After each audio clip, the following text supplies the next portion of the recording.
That my purpose extends beyond being a mere observer. I am an active participant in shaping the world around me. From the stories I write to the newscast I produce, it is my hope that everyone is heard and understood. We are where you are.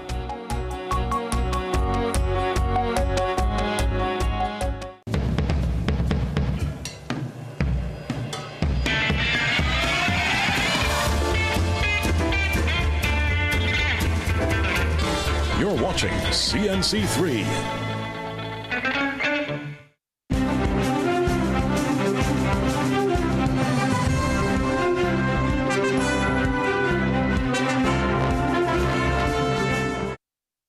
A very good morning. I'm Akash Samaru with headline news on CNC3 and the TBC radio network. Former Prime Minister Dr. Keith Rowley is accusing Prime Minister Kamala Persad-Bissessar of hypocrisy over her recent condemnation of racist attacks. In a statement yesterday, Dr. Rowley said Persad-Bissessar once referred to him as an Oreo in the service of the 1% and questioned why she now portrays herself as a victim of bigotry. He also launched a broad attack on the government's handling of the state of emergency and the preventive detention of businessman Dominic Hadid and his wife Genevieve, describing the administration as spiteful, vindictive, and incompetent in the extreme. He called for the SOE to be lifted and urged the Prime Minister to dismiss Homeland Security Minister Roger Alexander and Attorney General John Jeremy, saying it was necessary to restore public confidence. But Kamala Persad-Bissessar says her Attorney General and Homeland Security Minister are going nowhere. Speaking with CNC3 News, she said government's anti-crime strategy is delivering results, claiming there have been 400 fewer murders over the past 15 months.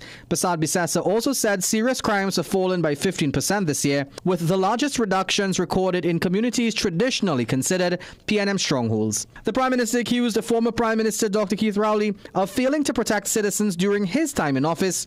She also criticized Dr. Rowley over crime in PNM strongholds, saying the government is now delivering the protection to those communities which were previously denied. She ended by insisting that law-abiding citizens have nothing to fear from the government's crime-fighting measures and remain supportive of its efforts. And a High Court judge has dismissed a lawsuit challenging the Salaries Review Commission's decision to lower the salaries attached to the offices of Police Complaints Authority, Director, and Deputy Director. Justice Frank Prasad ruled that the PCA Director David West and Deputy Director Michelle Solomon Bash failed to prove their claims of unfairness and inadequate consultation. The challenge arose from the SRC's 120th report, which reduced the salaries for future office holders while allowing the current office holders to keep their existing pay. Justice Prasad found that salary reductions were a foreseeable outcome of the review and that the Commission was entitled to change its methodology to reflect international best practices. West said the authority will discuss a possible appeal with its attorneys. We'll stay tuned for another news update at the top of the hour and for comprehensive coverage in our midday news and major newscast at 7 p.m. on CNC3.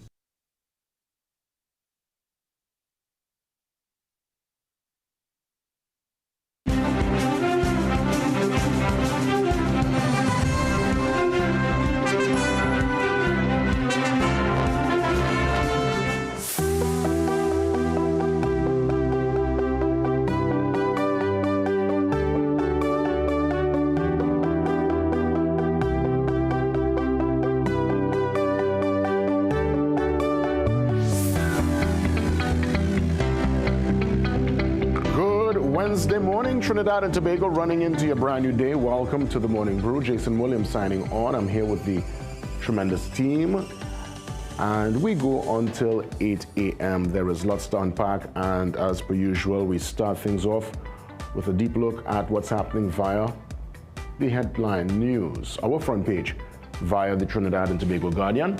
And today you're seeing here where the statement is being put into the public domain for consideration, where the attorney for the Hadids and Ms. Sabga, Faris Alwari, he says, we're not at war with government, end quote. Alwari distances Hadids and Star Sabga from any plot to target the Prime Minister and cabinet ministers, or cabinet members.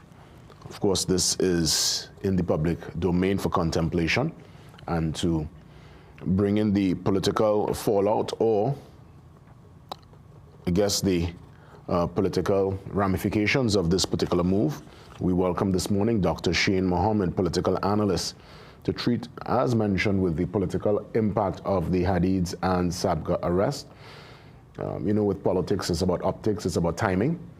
Is this particular situation early within the administration's reign that it will not impact them when we consider election time, 2030, or thereabout? You know, there is lots to treat with, and, you know, as always, I look forward to discussions with Dr. Shane Mohammed, and he's stepping in this morning to treat with this said matter, and also do that deeper perspective on the overall political landscape, some of the rhetoric and some of the race conversations, which, I don't know, it's coming up again. And I think it's one where we need to, at some point, have an honest, open, and frank discussion. We tend to kind of speak in hushed tones and in parables, and we find ourselves yet again in our young momentum, our young history as a nation, not really knowing how to treat and to deal with it. It's a bigger discussion, and if we get some time, I'll try to bring it up with Dr. Shane Mohammed. So we look forward to that discussion later on. CPL is around the corner, and we will be touching base with, I'll be touching base with one of my colleagues here at Guardian Media to give all the amazing details. Tova steps in to treat with our, well, CPL coverage. We are definitely going to be showing some of the local games, and our head of commercial partnerships, Tova Satnarayan White, she joins me. Great news for the cricket lovers. Some tickets sold out already, you know. These games are going to take off at the end of August. I think all Independence Day and all that, there's a game, and then I think the last game will be the Wednesday. So 5 games at home, all at the Queen's Park Oval. Put yourself in a gear for CPL 2026. Back to the front page, we're looking at another development here. Beautiful story, and it's one I wonder, you know, I like to focus sometimes. Yeah, we deal with what's happening via the major news and the politics, but when we see a good story, we must give it the light. Ancestral flair. Some members here of the Shogunas Women and Youth Group members perform. This is at the Emancipation Village. This transpired on Monday. Up till last evening, beautiful showcase with a tribute concert and more or less paying homage to Austin Lions, the Super Blue, road march and soca monarch extraordinaire, cultural legend, living legend, a matter of fact, a man who would have served the Kaiso and soca with distinction.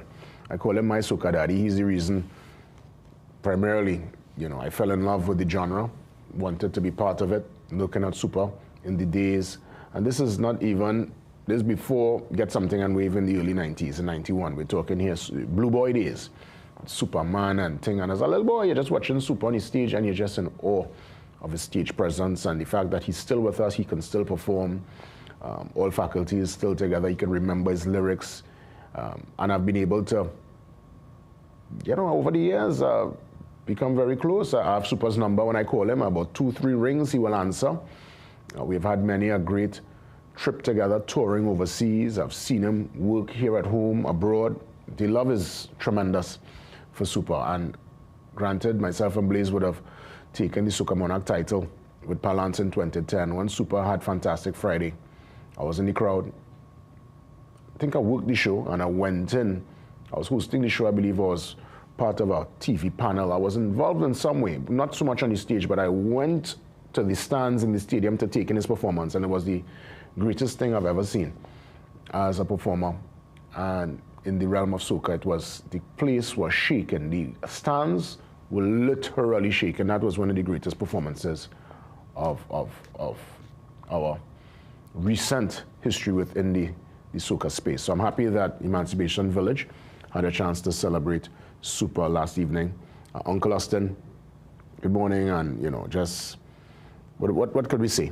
You know, I'm glad that you're getting all your flowers.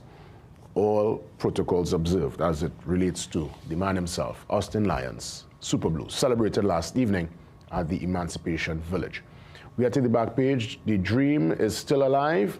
Jareem, the dream, advances. We give thanks. We have definitely a shot with Jareem. being there in the Commonwealth Games, and we wish him the best as he continues to march on there in Glasgow, Scotland. And great news as it pertains to West Indies. We have won a test. Well done. On the day that I believe Sir Garfield would have celebrated his birthday. I mean, he's not with us anymore. And I know the team dedicated their victory to Sir Garfield Sobers, a real Caribbean treasure, icon. And obviously all the accolades and all the praises coming in from worldwide, all cricket lovers. They respect his contribution, and he is, will continue to be remembered as, if not one of the greatest. Before, there was Lara, name calling, and Viv. For me, when I grew up in the 80s, the cricket names I always heard of would have been the likes of Sir Garfield, first and foremost. You heard the Viv Richards name call, Clive Lloyd, and then, well, of course, when Lara stepped on the scene, well, you know, he definitely took it to a whole different level, but he was one, and never, I mean, he think Garfield Sobers retired in the early 70s. I was not Punch still, I was still in a Peanut Punch, I was nowhere to be seen.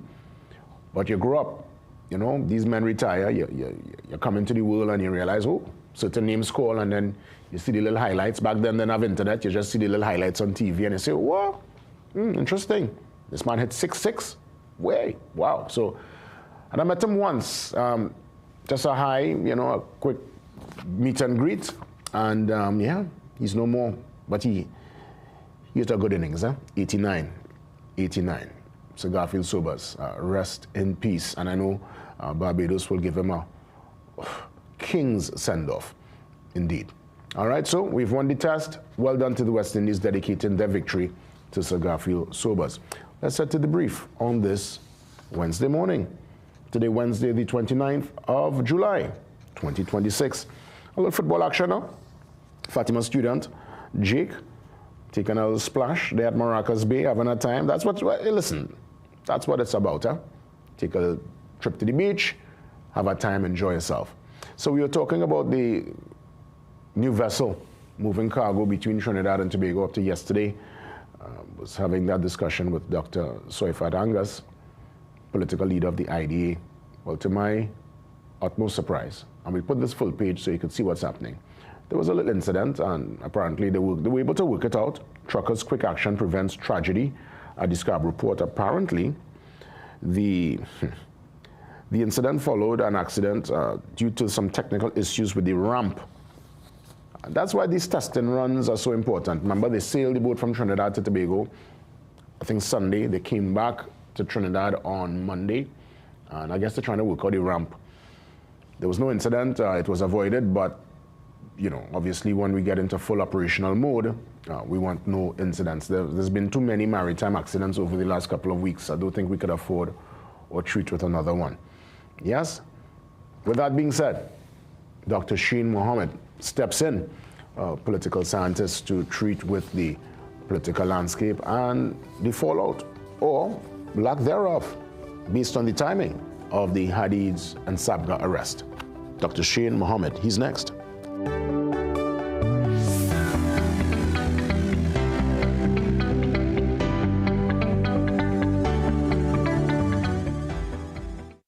Magical Expressions Limited is the largest local importer and distributor of fresh cut stems, offering the widest range of beautiful flowers at the most affordable prices. Call us today at 701-6488 or visit our website to order.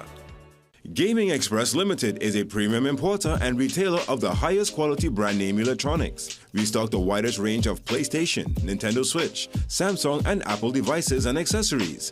Visit us at Shop 52, Level 2 Gulf City Mall in San Fernando, or contact us by phone or WhatsApp message at 687-7480 or 301-9797 or 798-1280. Like our Facebook and Instagram pages for updates on products and services. Shiklisha Limited, the Caribbean's largest manufacturers of plain and printed paper bags, leaders in plastic bags, vermicelli, split peas powder, and greaseproof paper, ideal for doubles, french fries, and sandwiches. Supplying stores nationwide. For quality products, trust Shiklisha Limited, 665-3336. KC Gingermint, your trusted and natural wellness. Now with healthier options. KC Gingermint with honey and lime. KC Gingermint with orange and KC Gingermint with lemon. KC Ginger, honey, lemon, lime, and orange. Natural and trusted for generations for soothing sore throats and digestion and boost immunity. Get your new KC Candy Gingermint extended range today and breathe naturally.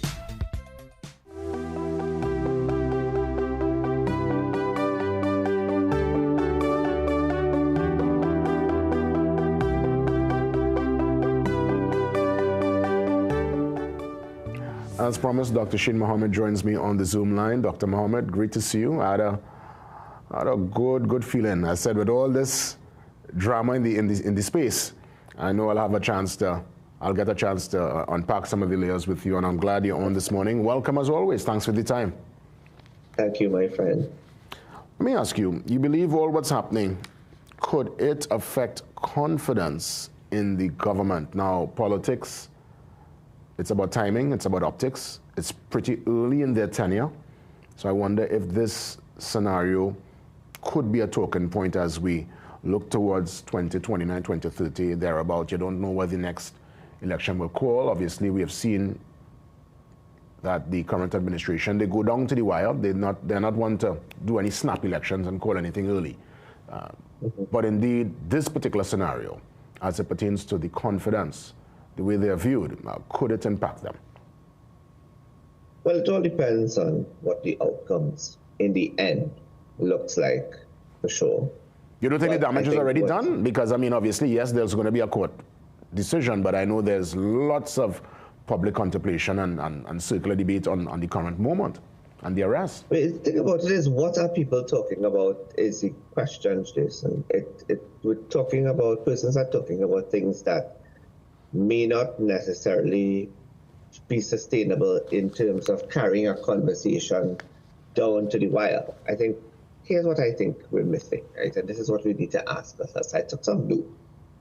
And here's where, if they could figure it out and pin their fingers politically and otherwise on the question that has arisen in my mind about this entire matter, then that may very well determine the whole question of impact, right?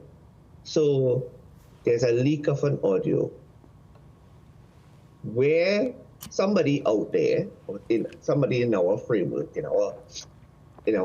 that is probably very much within our lens, but there's someone out there or some people out there, so it could be an individual or group of people out there, have leaked an audio, and that audio has found itself in the public domain and has caused it has ricocheted into a fire. Fire is blazing. The question we have to ask ourselves is, who leaked that video? And whoever has leaked that video, what are they poised to gain, will gain, or has gained, short, medium, and long term? And the job is for two grouping of people to figure out. One, the politicians need to find out who that is, and the politicians could be the AG or the Attorney General, the AG or the Prime Minister, or both of them as heads of the government. But they need to figure out from a political standpoint who those persons are or who the person is that leaked the audio video and what was the motive and motivation behind it. That's the first part.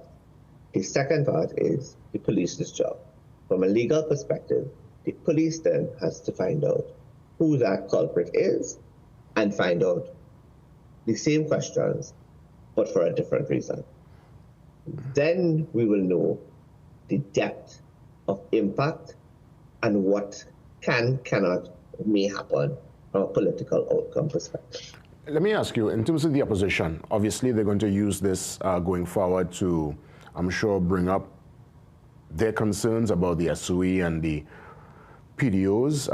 What's your take on their job so far? You know, have they been able to capitalize on this moment? Are they going to, you anticipate they're going to beat this particular horse going forward for a long time, this moment? Let's go back to the 19th of July and let's use the football final as an example. Everybody rooting for Argentina, and not many people, you know, the ratio for Argentina versus Spain was much higher. And the entire 90 minutes played, and there's no goal scored. Take a break, come back, added extra time, and when you least expect it, a goal is scored. And Torres is the one who comes out of nowhere and is sharp enough to kick that goal into the ball into the goal. That's probably how, let's set a little feeling. That's probably how the PNM feels right now. But we need to see politics in Trinidad and Tobago with more depth. And if they're celebrating, there are some questions that they need to ask. So here's the first question. Isn't there a constitutional motion regarding which challenges the PDOs right now by a PNM personality who was a former Attorney General in Trinidad and Tobago? Doesn't that exist? I believe that exists, right? One of the lead attorneys on that constitutional motion regarding the PDOs is a former AG. That's Al Rawi, right? Now, is that as a result of that constitutional motion against with Mr. Al Rawi as a main main attorney, is it that he's admitting that the PDOs were ineffective, they're not the right approach now, and can the PNM answer the question whether the PDOs, the same very PDOs now used in these SOEs, were they not the same PDOs that were used under the People's National Movement when they implemented SOEs? If the answer to those questions are yes, yes, yes, then does the PNM have the capacity to admit that the PDOs were a failure then, it is a failure now, and that the PDOs under them also was a failure? Can they do that? If that's possible, then the goal that they seem to have would sustain longer, because then it's an admission that if it's wrong now, it was also wrong then. Not so? Yeah, indeed, and an interesting parallel. And in that regard, you think Parliament should now review these emergency powers and the function of these PDOs and the fact that there's one person with that power of pen to send somebody up the river. Does this create a moment to have that bigger discussion now between the two? So let's go. We're doing well. Let's climb. Here's the other part of it. And now you're asking about solution. And here's the question that I come up with. Is it therefore possible, or is it a possibility for both sides to come together intellectually, politically, holistically, to sit and discuss an anti-crime plan that benefits the people of Trinidad and Tobago in the long term? Is it possible that both sides can do that? Can they, for once, not utilize the small goal, the euphoria of what they think is a win, but sit down and do some in-depth political understanding, research, and implement something for the greater good of the society, rather than have us all live in a world where there is political hate and disgust and all of that? Can we all just calm down? And using a phrase from the speaker himself, can we all just calm down for a bit? Well, honestly, come and sit. Well, I mean, it sounds so well, Dr. Mohammed, but as I always say, I think we will quicker see a giraffe on the promenade dancing the conga line before that happens. The reality is, I think what we're seeing is, and again, this is the parallel I've seen, and you could tell me your thoughts. this seems to be a play out of the Trump book in the sense that, and it's political strategy. When you're up and you're strong, you crush your political opponent. And obviously we've heard the rhetoric about the financiers and about those who would have been touching the cookie jar. And it seems that the current administration, they're literally going hard after who they perceive to be their political opponents, which is obviously something we have seen with President Donald Trump in the U.S. He makes no apology about it, and he's gone about his business, and it seems to be one of those political strategy moments. But the only thing is, it plays both sides. You know, you might have your moment, and when you're on the next side of the fence, I just wonder if we're going to open a Pandora's box, if indeed that's the road we're going down. And that's just my observation from the outside looking in. But you see, at some point in time, even in the Donald Trump moment, somebody from the Democrats had to take control and recalibrate and redirect so that America could be the democracy that they envision it to be. So while it is the playbook of Donald Trump is happening in the United States, which is fine, there's another playbook that is happening, which is, as of last night, there are 5 seats in the Congress are too close to call as we move towards the midterm elections. And there are conservative seats and conservative states that are seeing shifts. So that's also not a dynamic to be excluded or ignored in the playbook of the president. Bring it back to Trinidad and Tobago, though.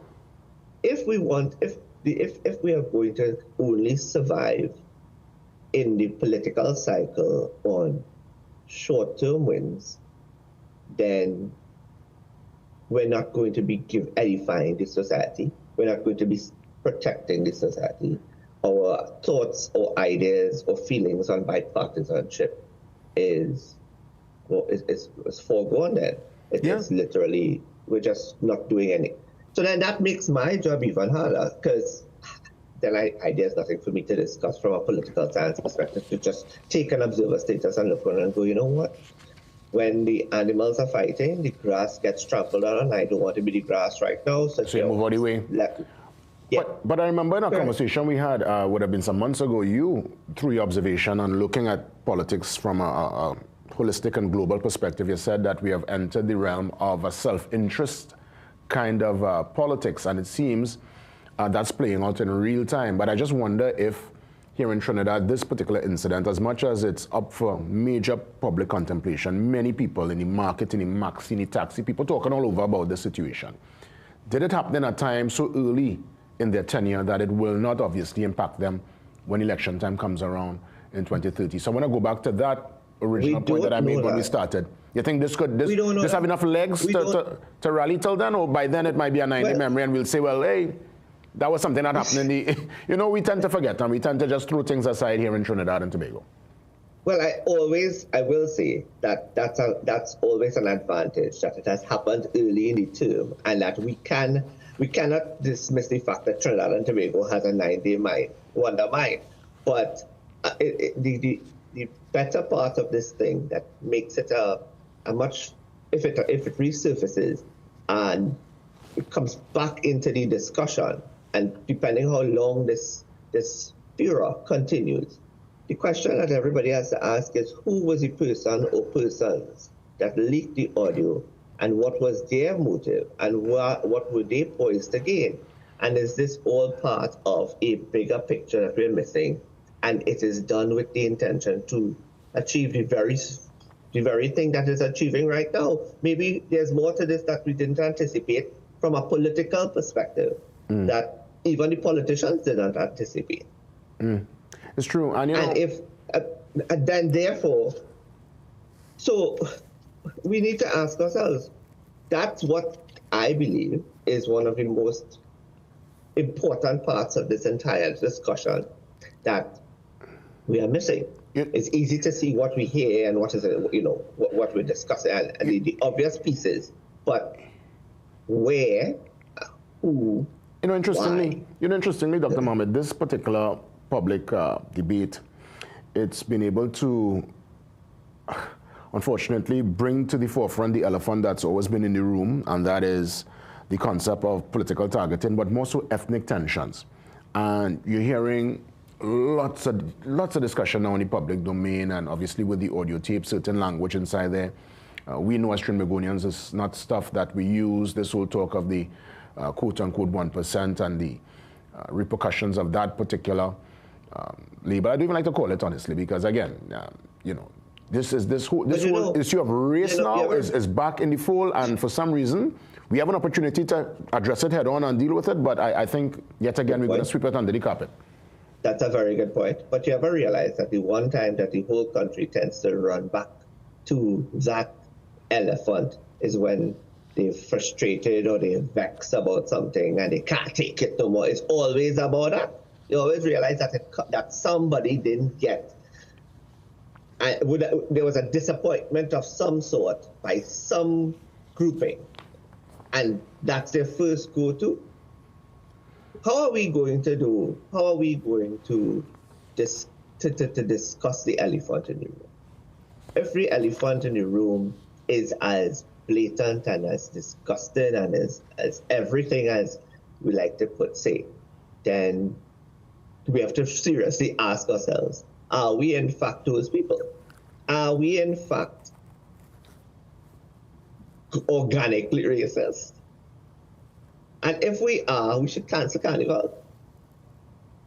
And every other event, then every single event that is marked on our calendar that represents, that successive governments believe represented the heart and soul of our nation, cancel that too.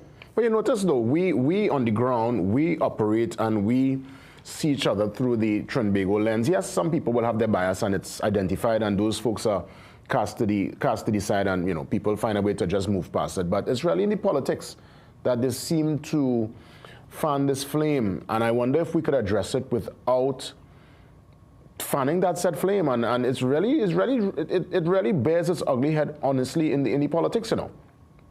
Yes, probably in the corporate world too on our level, but politicians are the one that push this agenda, and I find it so unfortunate. But who is the politician that is going to come out and say this is complete and absolute and utter nonsense? And who is going to correct it? It can't be me. I'm not in that realm. I've said already, I don't believe that we are a racist nation, and I don't believe when I stand in a classroom or sit among students that I don't believe in that, right? I didn't come from a family of that either. My family is very multicultural, very multi-ethnic. I have said this before on this show, I think. If you line my 10 cousins on my paternal side up and my 20 cousins on my maternal side up, you're going to be like, that's an interesting mix. I feel a lot of us are like that in many families across the nation. And the generations before us accepted that there was going to always be a mixing and melting pot. And my grandmother always talked about the stories of those who helped her in her time of need was not necessarily persons of her same skin tone, color, and her race. In fact, that's what I grew up in. So I don't very much, my lecturers in the past taught us very much about race and class and how it impacted nations and the Caribbean region and that sort of thing. But to think about it in the way it has reemerged in Trinidad and Tobago, yet again in 2026, it's quite unfortunate. But who is going to correct it? Is there going to be an apology of some sort? Is a politician going to come out and condemn it? Is it going to continue to be used? I say it's quite an unfortunate situation and say it as diplomatically as possible. I don't know that anybody has the temerity and the kahunas as politicians of the past to do such. But I think at the end of the day, there's a bigger picture we're missing, that the video was leaked with an intention and with a motivation behind it. And the person or persons who leaked that audio, we need to figure out who that is and what was the motivation behind it and what was the medium, short, medium, and long-term benefit that it would, and impact it was going to have. And the next thing we need to talk about from a both national political perspective is the difference between strategy and innovativeness. And people be like, how is that relevant? Strategy is for short-term wins. You want a quick response. You want something that pulls now, gives us a blind. We win, we dance in. But we have to think about it we need to think innovatively from a political perspective. And innovativeness in politics is going to ensure long-term gains. And those long-term gains are supposed to benefit the people of Trinidad and Tobago, who are really the ones who continue to be employers, not employees. And employers need to know that there was value for their money through what they did in every election day, I should say. Let me ask you, no, I'll let you finish because I just want to bring in just ask you one more thing before we wrap in the minute or two that we remain. You have looked at the political landscape for many years, many decades, through your lens. Is this, you could safely say, one of the most contentious, or if not the most contentious moment we have had in our political history, recent political history? Is this the most bacchanal you've ever seen? This moment? Not so much the administration. I'm just talking about the moment from SOE to all that we're going through and the back and forth and the kind of utterances. Because remember, AI coming in. This is AI time. This is social media time, and people making utterances. We didn't see that in the likes of Mr. Robinson and all these stalwarts from back in the day. Is this the most bacchanal you've ever seen in your political journey? Yes. The access to technology in this current and the unfettered access to technology is something that is going to be very dangerous and damning and damaging to our political ilk in the if not politically policed. If not regulated politically, if not, if entities don't put frameworks in place to say these are the do's and don'ts in the use of certain tools when we are fighting our political battles. I mean, look at other jurisdictions. People call them communists and all of those things, but they have very disciplined people that knows sometimes. Well, at least they know what their limitations are and when to not cross a line and draw a line. I don't know we'll get there, to be honest. Yeah. Every time I think that we're going to improve, something else happens. But the bottom line is, we can talk about this from now until, Thy Kingdom come. The main thing is we have to look at why people do things, and it has to be that there's a motivation behind it and there's a benefit of some sort. And I would be extremely excited if, the people who are, particularly the Prime Minister, if she could figure out, or the government can figure out, who this benefits the most and who would leak it and why, and what is the motivation and intention behind it. Is it to, is it to cause to be a distraction, to add something else that's going on that is really good? I mean, we have to make sure the scale. You can't have, like I told someone, I think we talked about this the other day. You can't have only bad. There must be some good going on. Is it that if too much good is shown, there's success, but to make sure that there's some bad so that we can, ensure some failure. I don't know what this thing is becoming a very, very technical. But wary. Yeah. But we'll keep fingers on toes crossed that we have some calm waters going forward. We'll touch base soon, Dr. Mohammed. As always, sincere thanks for coming on. All the best. You too. That's right. Political landscape, getting some perspective there from Dr. Shane Mohammed. Up next, my colleague, Head of Commercial Partnerships, Tova Satnarayan-White. She joins me on set. We also have another guest who will join us on the Zoom line to speak about the TKR matches live and exclusive right here on CNC3. Tova is up next.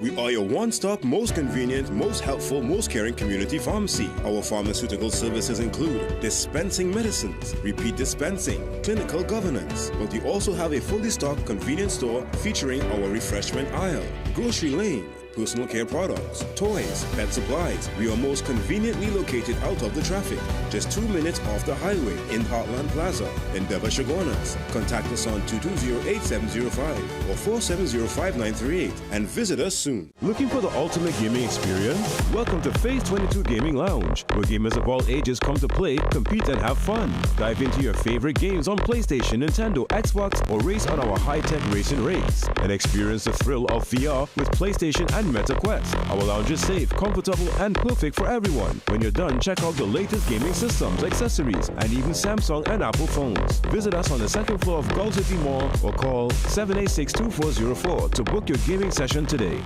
Textbooks, screens, late nights. Your eyes work hard through every class, exam, project, and deadline. Ferrara Optical has eyewear specifically designed to reduce eye strain so nothing holds your learning back. For a limited time, youth get a free frame with lenses from just $495. Scholars get frame and lenses starting at only $750. And lifelong learners save up to 30% off your purchase of advanced lenses like Eisen and Transitions. Less strain, more focus. Your vision without limits. Visit Ferrara Optical in store today. This promotion is NLCB approved.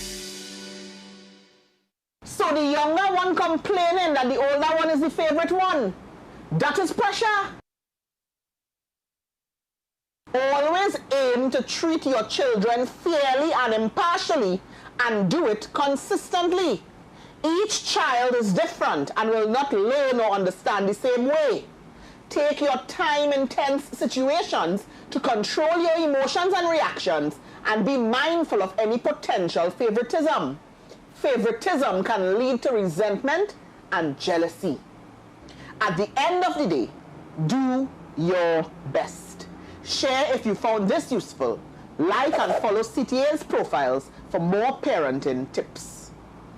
The letter of the day is J. Just.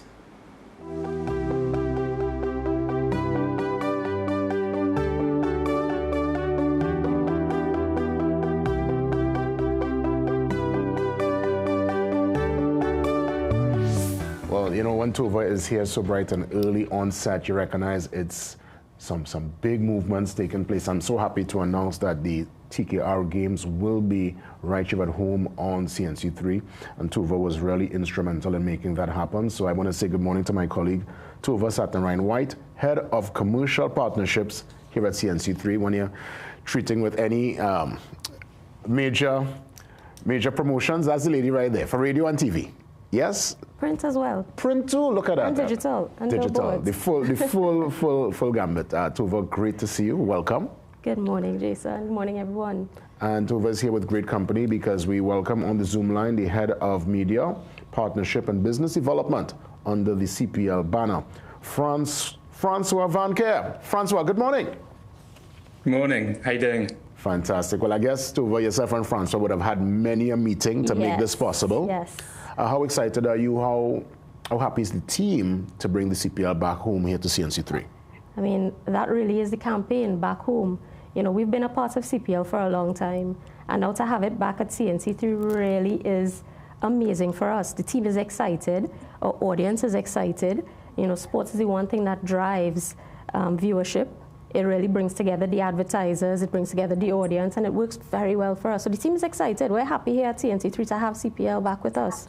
You know, there's been lots of discussions, and I guess, you know, Francois, you could chime in at any point, because, you know, broadcast rights, sports, something as major as CPL that brings the region, all the lens of the entire region will be tuning in, and TKR and our franchise and the interest is able to generate. Obviously, walk us through the significance, the importance, what kind of happens behind the scenes to make something like this become a reality?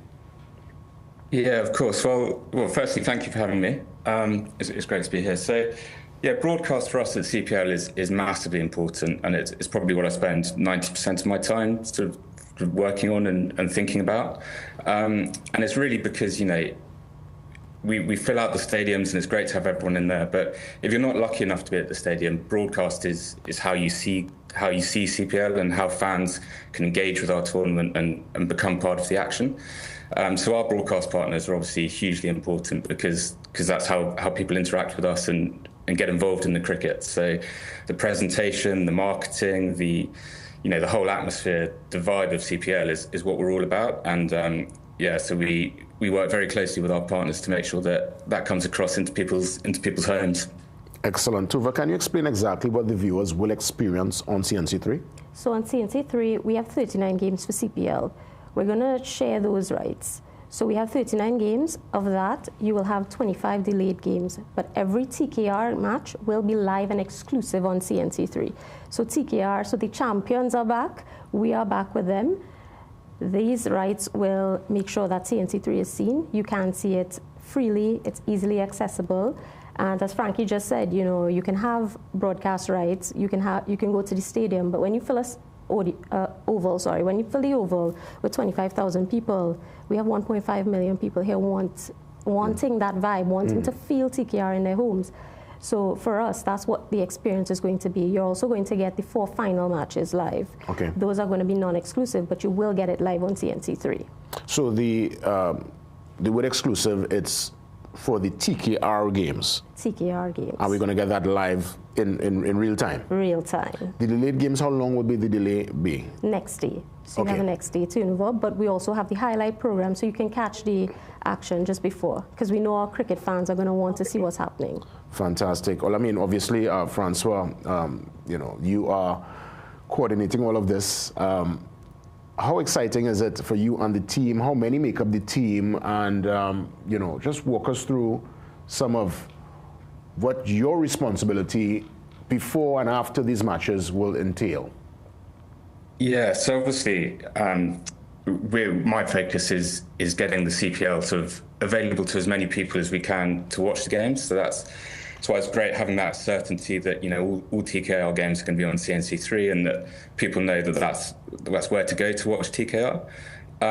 But it's not just Trinidad. Obviously, we're a pan-regional tournament, and it's one of those things that really excites everyone across the whole region. So my work's been making sure that we have broadcasts available for everyone across the region. So the Rush Live and Loud and new TV channel that we've launched there means that outside of Trinidad there's CPL available for everyone, and that even extends across the world. So we work very hard with international partners, and CPL is a world-class tournament, and we want to put on a world-class show, and that means even if you can't be in the Caribbean and in the stadiums, we're really showcasing the best of the Caribbean, the best of cricket, and getting that across the globe. So yeah, a lot of work. We're very excited, and we can see the excitement already in Trinidad with the way ticket sales have been going online, and we'll be sort of announcing box office details shortly this week. But just really excited to get it going. Really looking forward to being in the Caribbean, and it should be a great tournament. It's bigger than ever,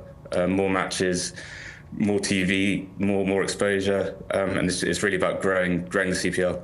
Literally, Francois, up till last evening, somebody messaged me asking me if I got a link for tickets. That's to tell you how tickets are gone already, like gone. That's the interest. The women's CPL is also part of the fold. It's been added to the CPL package in recent years. It generates a nice interest. We've seen the future of the women T20 players from the region. Walk me through. I know we actually have that too, right? Yeah, so that's live and exclusive on CNC3. Live and exclusive? Yes, it is. All the women's CPL games? Yes, it is. Tremendous. These games will be the same day with the men, or we have different days? We have different days. So these will run in September from the 7th to around the 17th, when you'll get the finals in Barbados. And those games, really for us, we've seen the demand for sports, women-centered sports, but also if we want sports to grow, we have to be a part of it. So it was important for us to make sure we have this live and exclusive in addition to the CPL. Excellent. So again, exciting news, Francois, the women getting featured. Absolutely, and I'd echo what Tova said there, but we're massively excited about WCPL, and you've seen women's sport, not just cricket, but it's really exploding around the world. So we definitely see the women's game as a huge growth area and a huge opportunity for us. Obviously, we saw the Women's World Cup in the UK here last month with the Windies getting to the semi-final. Football's selling out stadiums in Europe, so it's definitely a real area of focus for us. And we're growing the women's game as well. So we've got another team, so we're up to 4 franchises this year. We'll have some of the best players in the world, all the local stars, and we're really excited. It should be a great tournament in Barbados. I mean, cricket is ultimately the sport out of so many different options that really creates such a beautiful space. The way it's structured, 6 balls makes up an over, you take a commercial break, and then you come back for the next over, and you could have, umpteen breaks during one match. Is there still space how for the business interests, the corporate entities out there too, who want to definitely get their message inside there? Is there still space? How does that part of it work out? I would say immediately after launching this, the demand has been high for it, and we don't want to compromise the look and feel of this event. So you'll have one ad every over, as you indicated. I think one of the main things for us is in World Cup, you would have seen the hydration break. Yeah. There is a break after the 10 over in each inning. So that's going to be there for commercial investment as well. But we've seen a high uptake for this. People want to be a part of it, and we depend on these partnerships to really bring sports to the nation. And we have to be thankful that they're all very invested and interested, because they want it to be freely accessible to people. Sports is a part of our culture, and we really, really, really are happy to work with our clients to make sure that this happens. I mean, the visibility, Tuva and Francois could also chime in. It is second to none, and I would imagine, I don't know if you got any metrics or numbers on you, Francois, but as it pertains to the eyeballs, what's been the kind of feedback when you do your data? How many eyeballs does this CPL tournament get to? Yeah, I can tell you, last year we've had a record viewership with over 1 billion, so 1.17 billion views worldwide.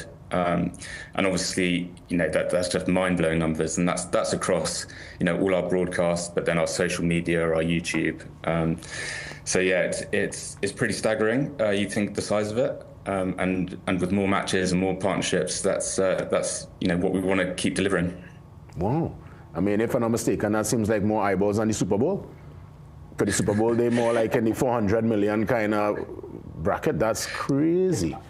Wow, 1.1. To be fair, the Super Bowl is one game, but we're a tournament. But yeah, we're pretty happy with that number. It's true. But I mean, when you're talking billion, I don't know that sit down and say billion. Wow, that's amazing. So Tova, let me ask you, because Francois mentioned the social media presence. He mentioned the TV. I guess collectively they were able to grab those numbers. We're gonna ramp up. I'm sure our social is gonna be like going crazy, right? Yeah. So we're already number one in that space in terms of having the largest audience for that, but we are going to ramp up. There are going to be exclusive elements and coverage inside there. The fan experience is going to be beyond the screens as well, because we're going to have viewing parties. We're going to host some of them, especially for the games that we have away. We are going to be engaging with our fans directly. So social media, the engagement live, we are going to take it to a different level. It really is about the experience overall for our audience and for our clients and our partners who are with us.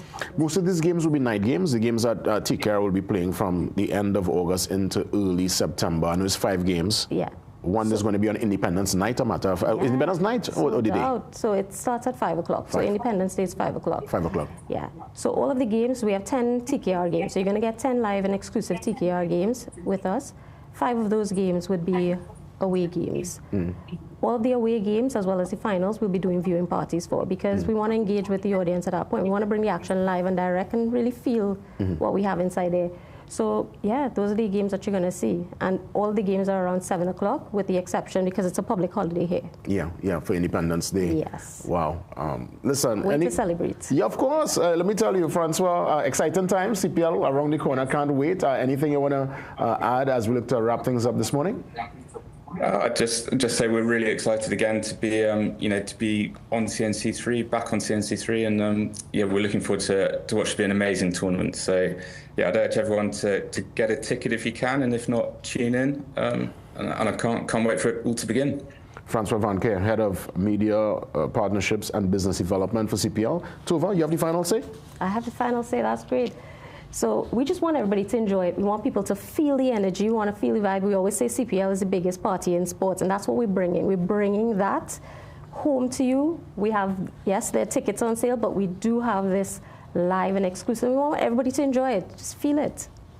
Now, it's going to be tremendous. I'm so happy. Obviously, the games back here, back at home on CNC3, games in the Oval.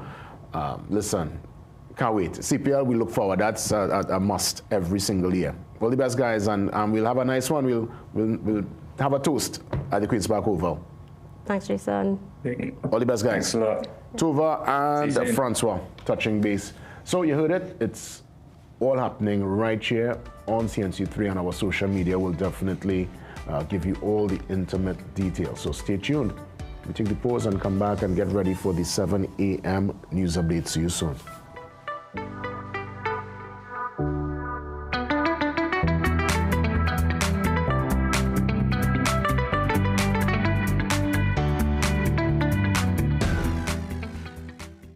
School closed and traffic light, so your house could finally get some attention. And at ABC Doors and Windows, our regular prices going on vacation too. From July 25th to August 8th, shop our mid-year home upgrade sale and enjoy a minimum 10% off store-wide. Get 10% off wooden doors, steel security doors and locks, 15% off windows, quartz countertops and aluminum sliding doors, and 20% off SPC flooring. Before the back-to-school rush starts, upgrade for less at ABC Doors and Windows, number 1 Chanca Trace, El Socorro South. Heart disease is the #1 cause of death in Trinidad and Tobago, driven by 2 silent threats, diabetes and high cholesterol. But now there's a powerful ally, introducing Berberine Plus by Asia Nutrition, clinically proven to stabilize blood sugar and keep cholesterol levels in check. With 99.9% pure extract, you get superior absorption and real results. Available now at Pennywise and leading pharmacies nationwide. Berberine Plus. Your heart deserves better. Shop and save at PRW Enterprises. Get a Samsung 75-inch TV, only $8,535. PS5 console game, only $4,800. Samsung E9 tablet, $1,199. JBL soundbar, $1,968. Printers from $650. Blenori Drone X60, only $786. Party speaker box, $2,500. Call PRW today. Things don't always go as expected. Be ready with Trinry for auto, home, business and group life. Call us at 800-TRIN or visit trinry.com today. Huge insurance premium. Pay your premiums bit by bit with FlexiPay from Trinry. For more manageable auto, home and commercial insurance payments, call us at 800-TRIN or visit trinry.com today. Trinry, premier insurance coverage for less. Recession have you down? Don't lose hope. Head on down to Tire Clinic for the recession deals. Big savings with our road hazard warranty on Donald, Tomitoma, and Falcon tires. Available at Tire Clinic, Cuba, Chaguanas, and Pleasant Park. Tire Clinic, a tire for every need. Call 636-8973 or 636-2958. Panadol's new formula. 5 times faster than other paracetamol brands. There's no time to waste during special moments. When I need fast pain relief, I choose Panadol Rapid. With its new formula and exclusive technology, it's 5 times faster than other paracetamol, giving me effective pain relief. And it's also gentle on my stomach. Because my greatest gift is giving them special moments. The ExxonMobil Guyana Global Super League is back. From the breathtaking landscapes of Guyana, 5 elite teams gather for cricket's greatest global showdown. The Guyana Amazon Warriors, Lahore Qalandars, Desert Vipers, Perth Scorchers 11 and the San Francisco Unicorns. 5 teams, 12 matches, $1 million on the line. From July 23rd to August 1st, don't miss the ExxonMobil Guyana Global Super League, where champions are made.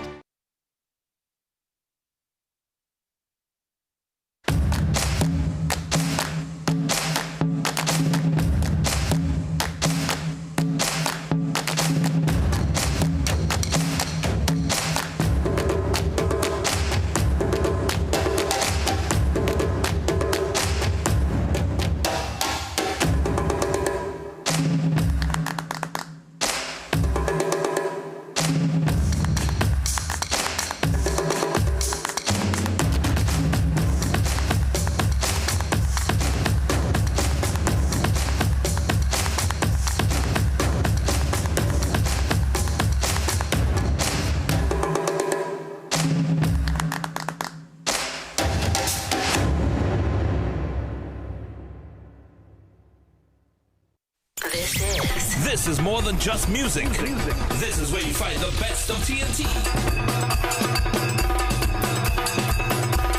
This is more than just a vibe. This is where Bollywood gets a twist.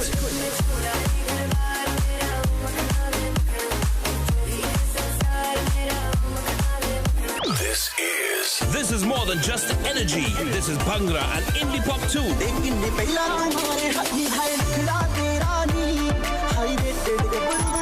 This is the mix. This is the life. Lock on or log on now. Sangeet 106.1 FM. This is authentic East Indian radio. This is us.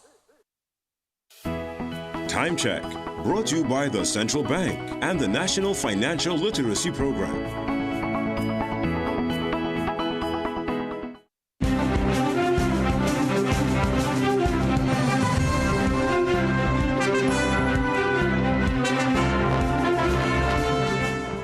Good morning, I'm Akash Samaru with headline news on CNC3 and the TBC radio network. The slow issuance of passports is continuing as immigration officials try to stretch Trinidad and Tobago's remaining stock of passport booklets until a new shipment is expected in September. CNC3 News has learned that the country's inventory is now at a critically low level, with officials carefully managing the remaining supply. Sources say that if applications already in the system were processed at normal speed, the existing stock could be exhausted within about 2 weeks. As a result, passports are continuing to be issued at a lower pace, with applicants now facing waiting times of up to 3 months. We understand this is to ensure enough passport booklets remain available until fresh supplies arrive. On July 7th, the Ministry of Homeland Security said passport applications were continuing to be accepted and processed as normal. It said 48,000 more had been secured and were expected to arrive soon. However, the ministry did not disclose how many passport booklets remain in stock. Public Services Association President Felicia Thomas says the union is still waiting for talks to resume on how their salary arrears will be paid. In a Facebook update to members, Thomas said the union requested a meeting with the Chief Personnel Officer to finalize its counter-proposal, but was told the CPO was not yet available because the proposal was still under consideration. Thomas noted that nearly 2 months have passed since the PSA submitted its counter-proposal and 8 months since the Memorandum of Agreement was signed, describing it as the first unsettled settlement in history. CNC3 News was unable to reach Chief Personnel Officer Dr. Daryl Dindial for comment. And the police service is expected to roll out a new policy that will allow police officers to have a beard. The only caveat is that it must meet the religious requirement of the officer, supported by the religious leader. The 9-page policy document comes after the appeal court ruled in favor of Constable Christian Khan in January that it was unconstitutional to deny him of having a beard contrary to his Islamic faith. Responding to the case, Deputy Police Commissioner in charge of administration, Junior Benjamin, says the policy is expected to take effect within the coming months, having already been approved by the police executive. And we are also looking at best practice to see what other organizations and countries have done to deal with that and come up with an overall policy that we believe will best suit us and will also fit within the legal framework that we think Trinidad and Tobago. So it is certainly not completed, and we are still working on it. Well, stay tuned for another news update at the top of the hour and for comprehensive coverage in our midday news and major newscasts at 7 p.m. on CNC3.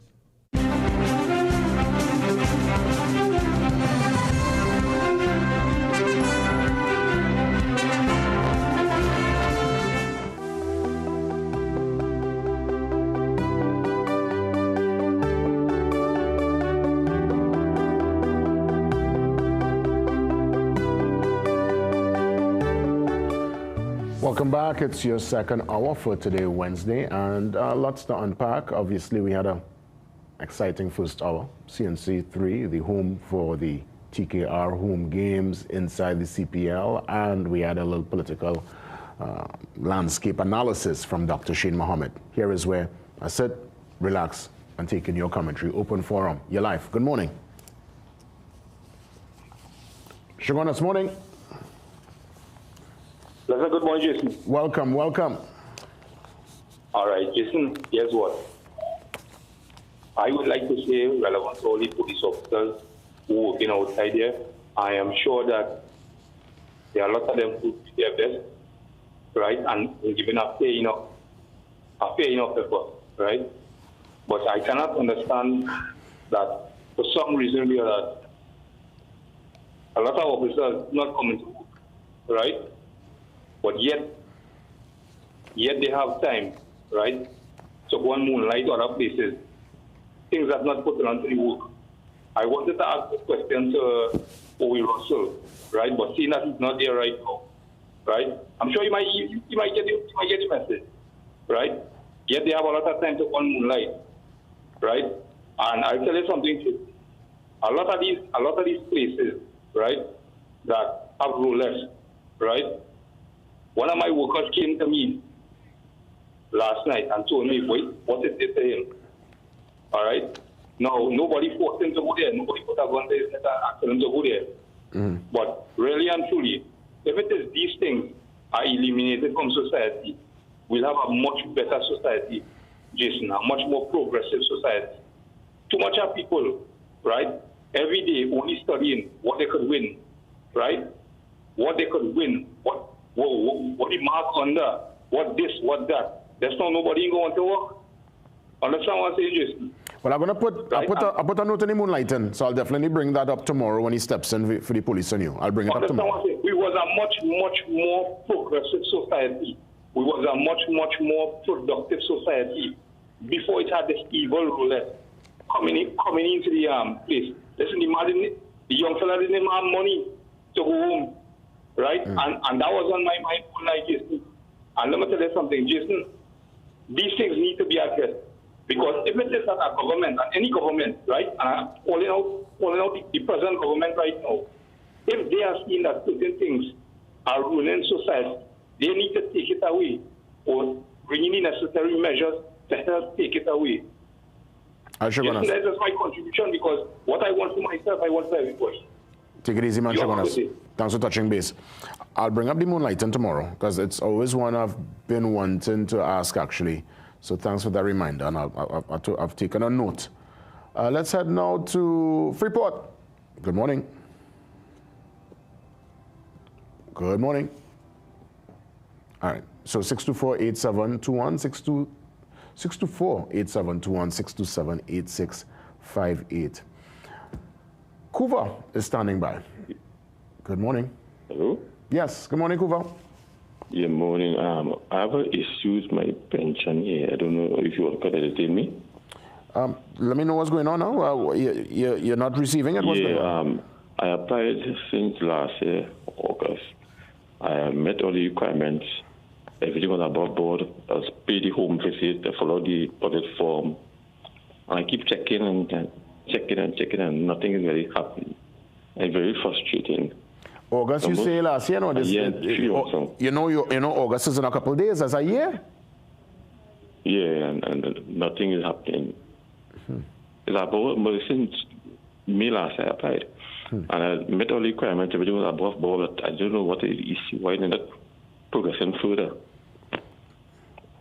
Could we take this caller's information? Let's see if we could probably direct him to somebody. Because that is frustrating. Come on.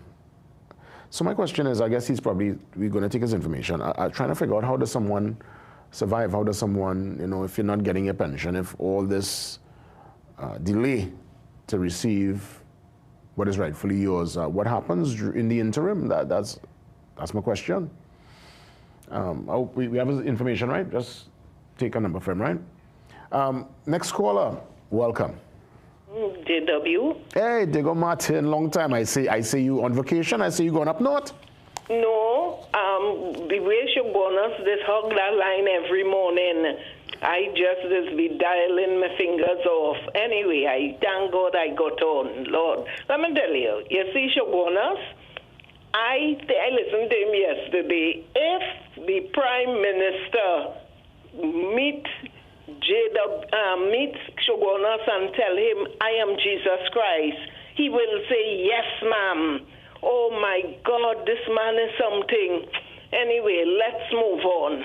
JW, I trying to understand what's going on, what this government is doing to people. I just wonder, those people who sang Yellow is the Code, I wonder how they feel when every month you hear somebody getting fired, people losing their work. I don't understand this thing. And I'm listening to the Prime Minister yesterday in a video. She's talking about racism. She was the first one, as the lady Sagram Singh, or whatever the lady name said. You started the name calling by calling Dr. Rowley and Oreo. So don't come and talk now about, oh, this and oh. You start the thing. You call him a Oreo, you call him a blank man. My God, man, Dr. Rowley, I support you all the way. JW, have a blessed day. All the best, Diego Martin. She's checking in, been checking for quite a while. Freeport is now on the line. And we mean, listen, open forum, express yourself. I'm here to listen and take some notes. Good morning. Before we start, just to update itself. So that's what happened. Okay. Looking at everything, I will always say things positively because that's what I try to live. And I used to try to live through the lens of positivity. And I know in life, change can only come when we ourselves want that change, and change starts within ourselves. Of course. We will seem that somebody else could bring changes to us. That's not practical. We are responsible to change ourselves.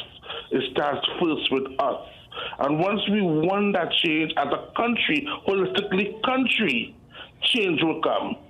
Because I'm looking at the landscape and the former Prime Minister using the terminology about the racists coming from people perceived by the Prime Minister. I use the word perceive. But the point I'm making to you is that change can only happen with this country if we, all races, want that change. So we have to ask ourselves, are we as a society holistically wanting that change? And the point that we have to make to each other, fighting each other is doing no good for us. We are going down a bad road doing that. We have to understand the only way we could win this war on race and this war on crime is us coming together and fighting a holy fight. And a holy fight can only be fought with love. Thank you. I'm Jesse Williams. All the best report, Sheldon Lynn there. I'll tell Diego Martin this because I know you're still looking on. And again, I'm not, I'll never be anyone's defense lawyer, but I mean, I'm a man. I sit here and I try to always be fair and objective. That's just my nature. Shogunas, interestingly, there were moments, because I sit on the chair every day, so I don't know if probably those days you probably didn't tune in, Diego Martin, but there were moments, strangely enough, that he was very critical on the administration and especially the Prime Minister. I know he was very critical with some statements she made, and I and all was like taken aback. So, it's less than more. Trust me, less than more, but he's a man that, yes, clearly he is waving his yellow flag. He is batting for the PM, but there are moments where he would have actually been very critical on the current administration. Who's on the line? Good morning. W. Hello? Yeah, good morning, JW. Welcome. I have a little issue, boy. Talk to me. In 2 years now, Minister of Health supposed to sign a document for me. And it's like Minister of Health is not there no more. He is. So there's a document to be signed, and what he himself got to sign it to somebody from the ministry. Well, they say it's the CME2, but what happened is a proper land issue. Okay, and that's something from a ministerial level, so he's the one to sign off? Yes, that is what they told me from Cuba Health. You have tried to make contact with the goodly minister? You have tried to reach out? I tried to reach out right through JW for the past 2 years, and every time I call, it's the same thing they keep telling me, so I don't know if the minister is there, if it's our minister for health or not. Yeah, there is a minister. I don't know if you could help me out there. Probably, so we could take this man's info so we could try to, well, I mean, I don't have a contact for the minister per se, but I guess somebody close to him, we could try, because that's a bit frustrating. But you said 2 years, though, the minister's only been in office for about a year. Which minister? The current one, or it had to be the current minister? Well, the current minister, I even call them for the past 2 months now. I'm calling them, and they keep telling me the minister is not there to sign it right now. But let me ask: did your conversation start with the previous minister, Diyal Singh, or did it start with Dr. Budo? Previous also. So it starts with the previous, and it's now for this current minister to kind of sign off. Yeah, and I still calling, and it's the same thing I keep getting over and over. And you I don't understand what's going on. And you're standing on solid ground. It's just no politics could play here. Whatever needs to be signed, it's official. It's just for him to sign off. Yeah. That's weird. Yeah, very, very, very. Wow. All right. Well, stand by. Let's take this man's info now. Let me see if I could shoot a call and see what could happen. Again, I don't know the minister's number, but I guess we could try to make something happen. Let's hear from Pleasantville. Good morning, Pleasantville. Good morning, Jason. Morning. Yeah. Jason, you know, what people want, Jason, is a sense that the system is working for all of us, eh? Mm-hmm. And, you know, when you're looking at, we are seeing things and we are not seeing things. And what is of concern to me, Jason, is the absence of the Prime Minister not wanting to be interviewed by the media or host a media conference. She's very, very absent from what is all taking place. And we understand why. But Jason, you know, most of the people, a lot of the people, I listened to your guest this morning, Dr. Shane Mohammed, and there's not much I can say about what he had to say. Mm-hmm. Because, you know, Jason, we would not be serving our nation as well as we should if in seeking to educate our leaders, Jason, for future generation, that we are not to reach out to the best minds, the most promising individuals, wherever they may be found. And we are seeing where we have a lot of people making a lot of contributions, and some of them are very vocal on other issues, but are making the very worst contributions. To be seen is to be believed. Mm-hmm. And the Prime Minister has to be willing to face this nation and be misunderstood or be judged. And this, I find, is unacceptable. It's going on for too long. It's not about the Hadids and not just about the Hadids and what's taking place in the country, Jason. It's the absence of leadership in this country. And we're seeing the state of the economy. They are trying to tell us not to believe what we are seeing. And this is what we are passing for governance here in this country, Jason. That is of concern to me. The Prime Minister has to come out and face the electorate, the people who put her there and who she represents. I don't want to be hearing, we're not hearing from the Attorney General, we don't need to hear from the Police Commissioner, we need to hear from our Prime Minister in a frank and honest media conversation. Mm-hmm. Thanks. Yeah, and I hear you loud and clear, Pleasantville. And a matter of fact, when I raised that same concern about the Prime Minister's visibility or lack thereof, myself and the same Mr. Shogunas, who I won't say defended, I just stated the fact that he did indeed, at certain points in the program, lambaste the said Prime Minister. So it's not that he will always bat in their corner. There are moments he will raise his concerns. Me and him fall out bad for that, because I, just like you, Pleasantville, was saying, where's the Prime Minister? You know, I want to come out and address the nation. And I remember Shogunas tell me, what should I come and talk about? You know, so for some people, strangely, her absence is not an issue, but I have an issue with it. I think it's important to hear from the leader, to see a leader. People can say what they want about Donald Trump, right? His history will recall his particular time. If there's one thing you can't say, is that he is afraid of a microphone, afraid of a camera. He will disrespect the same media he's talking to. He'll call them fake news and lambaste them to the face, but he's never one to shy away from a microphone and from a camera. That's probably one page our Prime Minister did not take from the Trump playbook. Listen, the day she sits on the couch here with me, I can safely tell you, I was going to say I'll call it a day. You know, so I could safely say that, because it's probably not going to happen. Like, you feel that's going to happen, guys? I don't feel it's going to happen.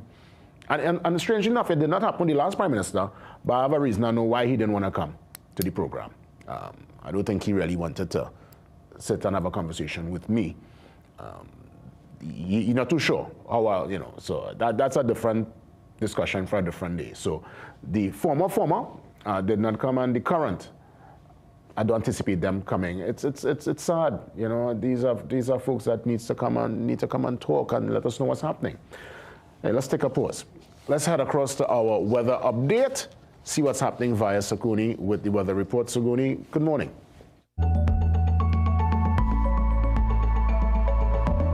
Hi there, I'm Sigoni Mohammed with your daily dose of weather. Now, if you wake up to a few showers this morning, do not worry. They won't be sticking around for long. The atmosphere is still holding on to just a little lingering moisture from a passing tropical wave, but an Atlantic high pressure system in the central portion of the Atlantic is quickly reestablishing itself across the region.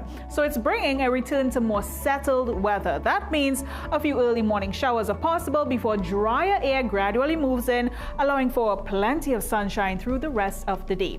Now, it will be partly cloudy and hazy at times, breezy this morning if you're in Tobago, with a few passing showers before skies brighten as the day unfolds. Overall, it's shaping up to be another warm yet pleasant day. Meanwhile, if you're in Trinidad, well, we do expect a few early morning showers, and that will be followed by a mostly sunny, slightly hazy and breezy afternoon. There is also a mild to moderate concentration of Saharan dust that remains across the region, and that's going to keep skies slightly hazy and reduce air quality at times. Overall, there's no significant severe weather expected today. However, one or two heavier showers could still produce brief gusty winds and localized street flooding, although the overall risk here remains very low. Now, while seas do remain moderate with manageable wave heights right now, what we're seeing is moderate to fresh winds, and these are forecast to affect the marine area before decreasing towards the end of the week. Additionally, spring tides continue following this week's full moon phase, so fishermen, boaters, sea bathers, and other marine users, you are advised to continue exercising caution, particularly around your high tide time when water levels will be higher than normal. So today's forecast is a simple one. A few morning showers, then sunshine takes over as the atmosphere settles down once again. That's your forecast, and that's it from me.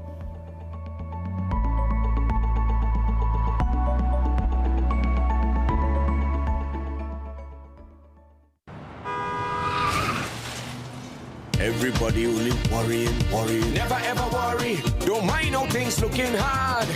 I tell them never ever worry. If your nice car get damaged bad. I tell them never ever worry. What I'm saying is true. So just consider Tatil is always right here for you. I tell them never ever worry. Don't mind if life make you sad. I tell them never ever worry. If your house get flooded out real bad. I tell them never ever worry. What I'm saying is true. So just consider Tatil will always be here for you. Never worry about a thing. Tatil, where people are people. You know what I mean. The night before Emancipation Holiday, Friday, July 31st. Immortal, the House Party Edition. Your Immortal DJs. DJ Marcus Williams, the Hitman Howie T, DJ Wiz, DJ Grazer, Terror Sounds, Bass, No Time to Waste, the man with the music, Sensational Sammy, the Assassin, Music Jazz. Your Immortal DJ, Dr. Ross. One night only. Club Tempo, Southside. We outside.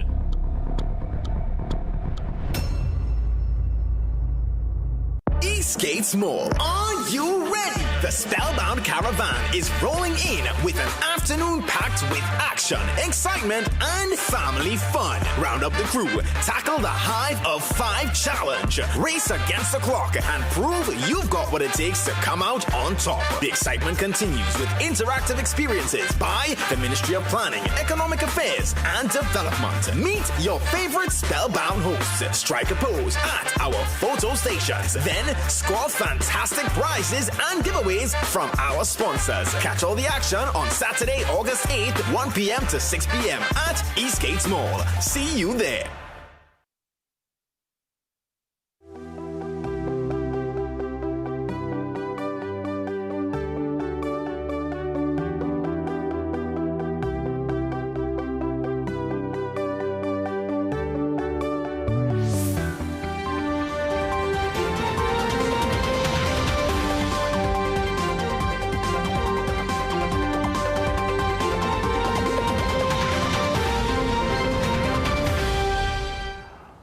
Well, when Tobago talks, and they're going to talk this morning, we listen. And this is a Trinidad and Tobago conversation, but a Trinidad company that is, really giving back in a major way to Sweet Tobago. They've opened up their doors about 2 years ago. As a matter of fact, the 2-year anniversary is some days away. And keeping with that particular celebration and that outreach, they're giving back in a tremendous manner. I want to say kudos to the TechFlex team. We have with us Caitlin Acosta, Sales and Marketing Coordinator. And I want to say, congrats in advance to you and the management and everyone who sat at the board table and said, you know what, we have business now in Tobago and we want to give back, and you're going to give back in such a big way. Walk me through the idea, the plan, and the momentum as you get ready for Friday. So thank you in advance for just having us this morning. I would say that the employees has been working tremendously. We've all been preparing everything for Friday because it is such a great day. We would be celebrating our 2-year anniversary on Saturday, and what Tech Day is just an event to give back to Tobago, basically. Without the Tobagonian support, without their commitment to supporting the company, we wouldn't have been able to celebrate 2 years in Tobago. So some of the things that we're actually going to be having, we'll be catering to all members of the family. So basically bring out the entire family.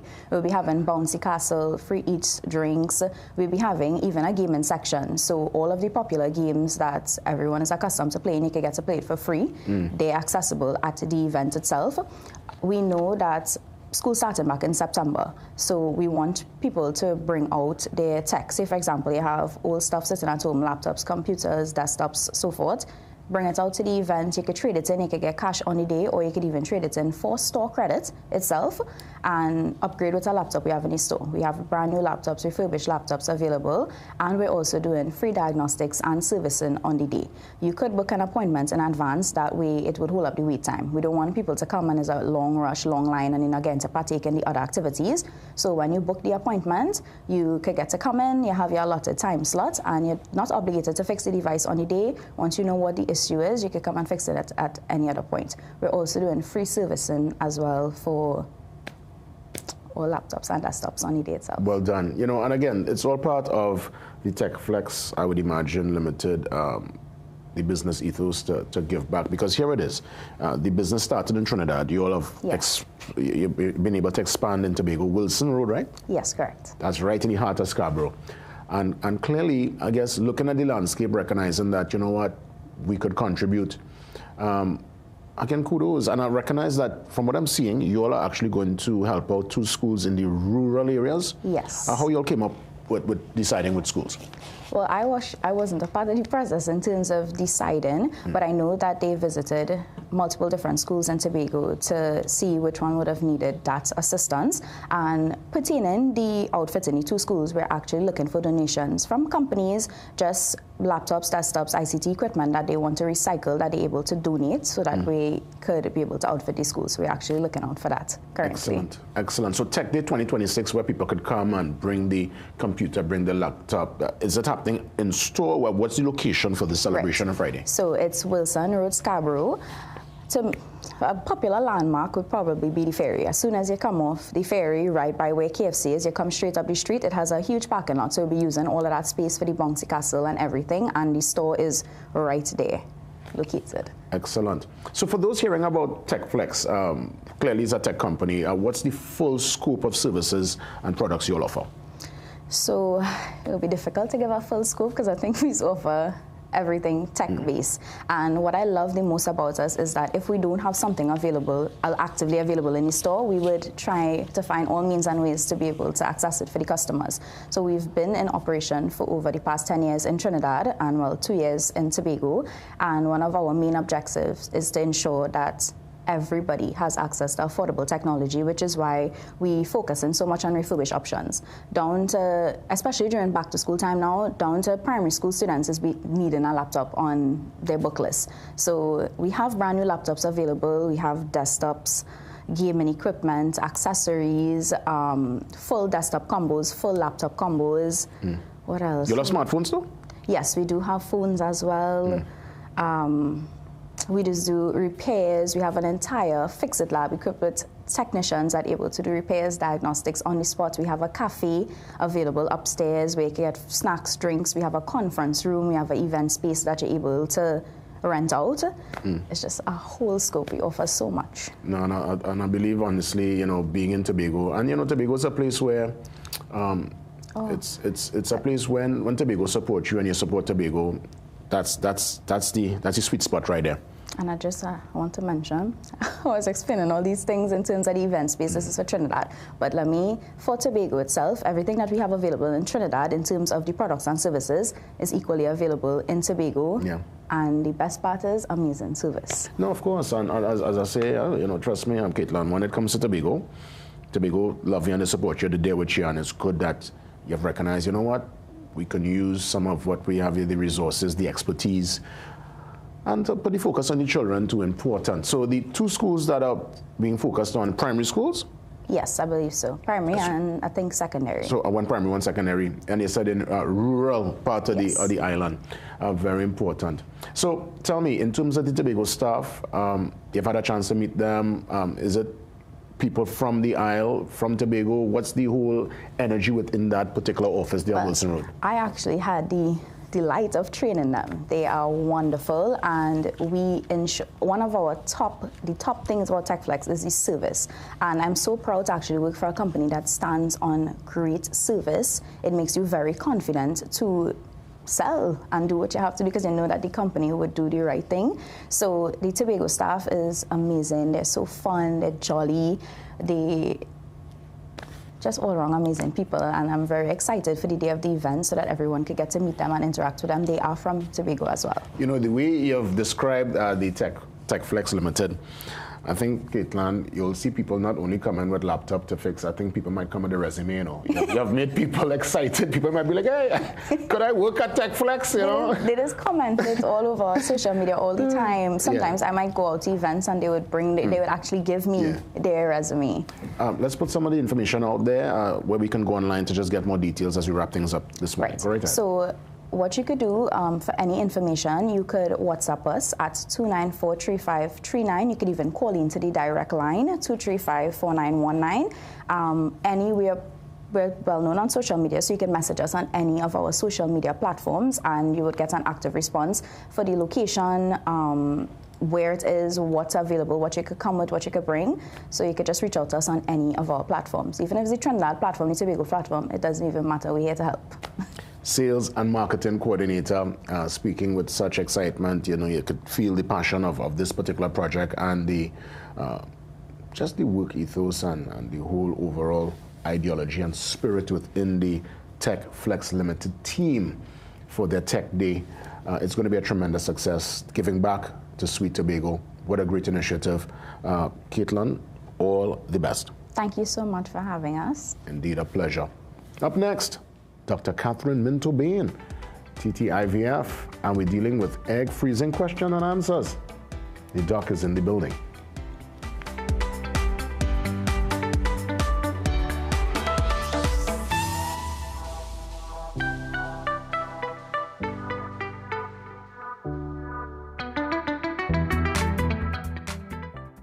At Cruise Inn Hotel and Yachting Center, we're all about time. In fact, once you check in, there's no time to lose. Reconnect with a little family time. Make a splash with some pool time. Spend some treasured quality time. Or just immerse yourself in some quiet time. Indulge your senses at dinner time. We even have the perfect venue when it's your celebration time. So it's high time you visit Cruise Inn. Choose our day pass or call 607-4000 to make your dinner or hotel reservations or to find out more about our event spaces. Take a time out at Cruise Inn Hotel and Yachting Center. You can make your goals unfold, go get it. You can live your dream, join the team, let's do this. You can get the help you need to succeed with Rand Credit Union. You can believe that you can achieve. Big goals, small ones too. Rand Credit Union, we've got you. No more waiting, that won't do. Make some day today. One life, so make it good. Live the way.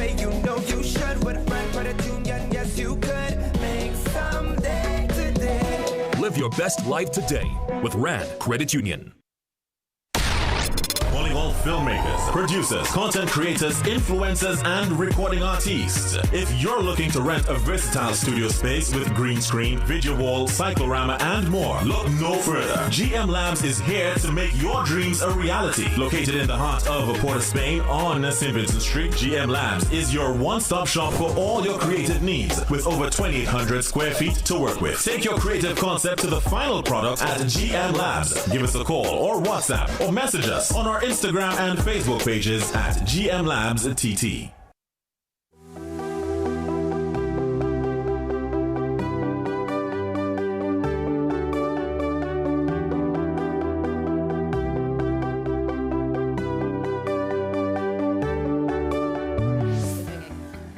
Dr. Catherine Minto-Bain, let me tell you, when the doc steps in, from the time she walks in the studio, it's conversation and all. We have a time, and we have some important questions and answers today as it pertains to egg freezing. Let me firstly say a sincere welcome yet again to Dr. Catherine Minto-Bain. Welcome.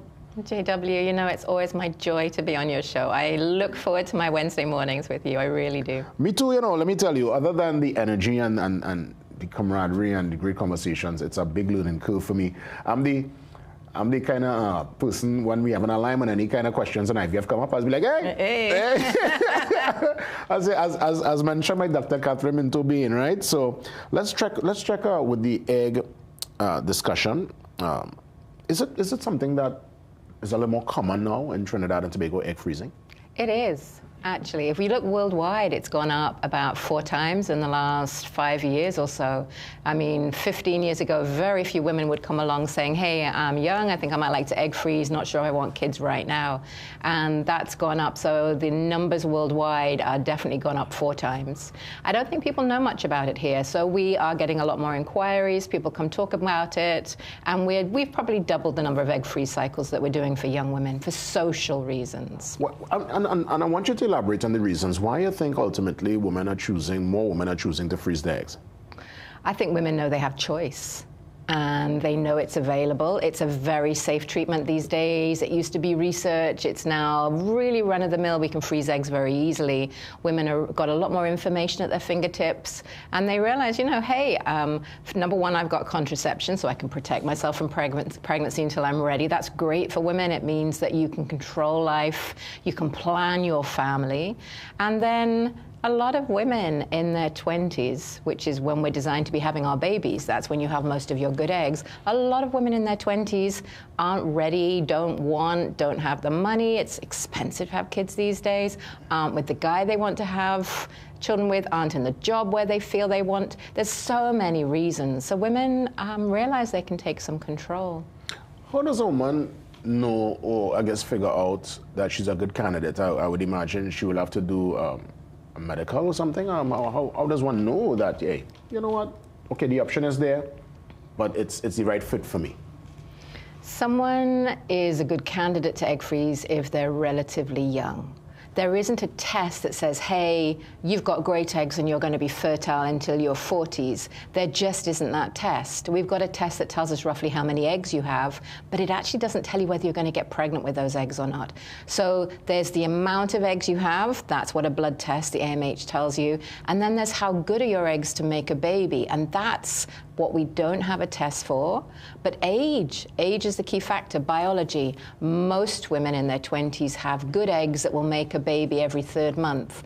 Most women in their 40s only get 1 good egg a year, and it lasts 12 hours at 40. And by 43, most women, if you look at populations, just don't get pregnant anymore because they don't have any good eggs left. So you're a good candidate for social egg freezing if you're in your 20s up to early 30s. So this question is actually very specific. It came in from a woman who attended your symposium, and this is one where I want to ask it. She said, quote, she's been diagnosed with something called endometriosis.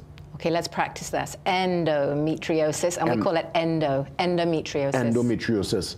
What is endometriosis? Real common condition that is the period blood that comes from inside the lining of the womb growing outside of the womb in places it shouldn't, causing pain and infertility for some women. No, so she's asking with the endo if it may affect her ability to have children, and if so, is egg freezing an option? And I actually spoke to this woman at the symposium. She's young, and her sister has endometriosis, and she's watched her sister go through 4 IVF cycles at the age of 32 to 34, have terrible problems with her egg quality, and not get pregnant. She saw the trauma. So at 26, she's asking, I think I have endo. My gynae said I probably do. It's genetic, and I've got some signs on my scan. Should I freeze eggs? And it's a brilliant question because, yes, she's more likely to have fertility problems, and they're more likely for her to come from her eggs not being so good to make a baby. So she is planning to egg freeze. And we're going to probably do 2 cycles for her because she needs more eggs frozen because her eggs are probably not going to be so good, and we can't test them before we freeze them. So brilliant. She's trying to prevent the heartache her sister went through, because she says she's not going to be ready until her early 30s to be trying for a baby, and she doesn't want to be told you waited too long. So I know you mentioned earlier that 20s might be the best phase, but I'm seeing here another patient who is, a matter of fact, 39. She's asking if at that age now, 39, just one year before 40, if it's too late, and if there's any kind of particular lock-off point as it pertains to freezing eggs. It's never too late. And it's too late for what? It's never too late to dream. It's never too late to come and ask the question. It's never too late to come and get information. At 39, a lot of your eggs won't make a baby. At 39, about 1 in every 9 to 10 eggs is good to make a baby. So you're going to have to freeze about 20. But you can certainly do it. If you're not thinking of having a baby till you're 45, you're not going to have eggs at 45 that will make a baby. So it's still a really good question. And I think a lot of these women feel stigmatized. She was, a lot of women are even embarrassed to come and ask, I'm not even sure I should be here. Let's get rid of that. So many women are having babies later. We see that. That's the statistics. It's normal to think that you want babies later in life now. And it's great that young women are thinking about freezing their eggs. It shouldn't be stigmatized. We shouldn't laugh at it. We should understand that it's actually great. I'm so impressed with young women who come along asking. Well, there's a young woman here who's actually 25. So this is right up what you would have mentioned earlier. A woman in their 20s, she's saying that if she wants to freeze the eggs, how many does she need to freeze? And she's just 25. Yeah, so again, we'd assess her. We do an ultrasound. We check she's got no signs of endometriosis, because endo, which we were just talking about, is real common, 1 in 10 women. If she doesn't, she probably just needs to freeze about 10 eggs, 1 cycle. 1 IVF cycle at 25, you're probably going to get about 15 eggs. So for her, it's easy. 1 cycle done, frozen, off, live life. But you do have to pay for those storage of those eggs every year. So we're very transparent about costs. You've got the costs of getting ready and being tested. You've got the costs of the egg freezing itself, which comes up to around 50,000 TT. Unless the drugs companies want to be nice and reduce the cost of their drugs. Hello, Merck, we were talking about that. We might run a pilot project to get the drug costs down so that more women can freeze. I would love that. And then you have to pay to store those eggs every year, which people forget, but that's another cost you have to be aware of. And then you're going to use those eggs with IVF in the future, and you just need to understand that as well. So the eggs will obviously need sperm. The sperm donor conversation will come into the mix there. Walk me through that particular part of it. Yeah, so you're going to need sperm in the future, but you don't have to think about that now. So you're freezing eggs so that you have choice in the future. In the old days, women had to freeze embryos. They had to put donor sperm into their eggs, create embryos, and freeze those. But then, Jason, if you meet a woman and she says, hey, I'm 45, but I've got eggs freezing from when I was 35, but it's got donor sperm in it, that takes away your chance to have a child with her. Well, you can have a child with her, but it's going to be a donor sperm, and it removes her options. So egg freezing increases your options, and then you have that conversation when you're ready. Do I have a guy I want to have a family with, or am I using a donor and I'm going to have my girlfriends be around me as the godmothers, and that's my family? It's interesting how people make their choices these days. Final question here, and I want to thank you for having these open, frank, really honest conversations on so many different. People might be thinking about it, but again, they don't know what to ask, how to ask, and people are really coming in, well prepared now. And the final question really is, a patient wants to know, will egg freezing remove all of the current eggs? That's such a good question, isn't it? If you're going to do IVF, think, okay, you're going to get a whole batch of my eggs. Are you taking away eggs for the future? No. Every month, a woman just has eggs that die, and they just die every month, and there's nothing you can do to stop that. You're just taking a group of those eggs that were going to die. You have the same for the next month, so no. Okay. No. Okay. And I would imagine more questions and answers. Folks could come in to the Icon Plaza. I mean, I passed by the plaza the other day. I see the plaza pumping. You have to come up and meet us. It's pumping. Have you seen the gym? No. My staff have reduced membership to the gym. We're all going in, but we're opposite the gym, guys, and we have a gorgeous unit. Come and see us, and you can talk to a nurse for free, all about egg freezing. Find out about it. Don't even feel you have to pay anything to come and talk to us. What time you all open your doors now? 7 a.m. Close at 3 p.m. We're open on Saturdays 8 till 12 noon.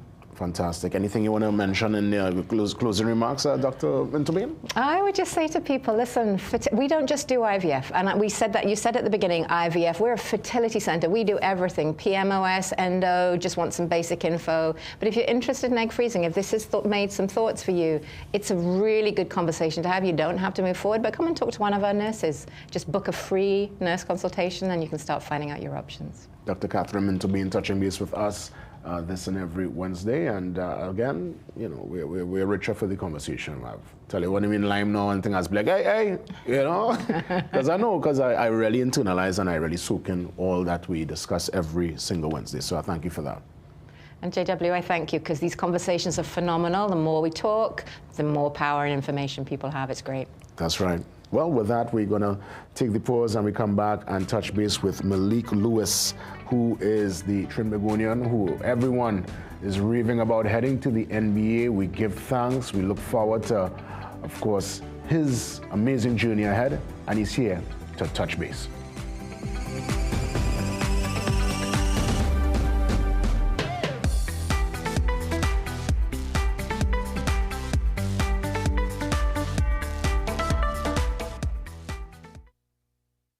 Panadol's new formula, 5 times faster than other paracetamol brands. There's no time to waste during special moments.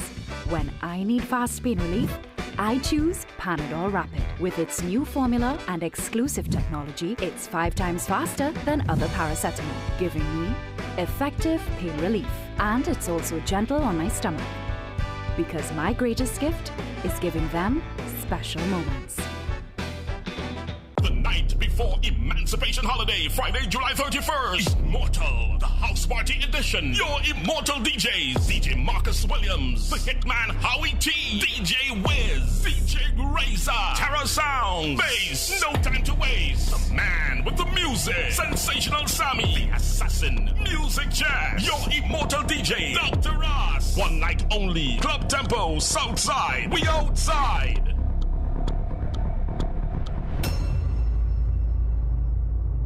For over 4 decades, Nagico has been a steadfast partner, enabling communities and businesses across Dutch, English, and French-speaking territories within the Caribbean and also France. Every policy we provide is a promise to help with managing the uncertainties of life. Beyond insurance, we're committed to uplifting our communities through sponsorships and initiatives. We're a people-centric, purpose-driven organization dedicated to building a brighter future. AM Best rated us A- excellent for financial strength.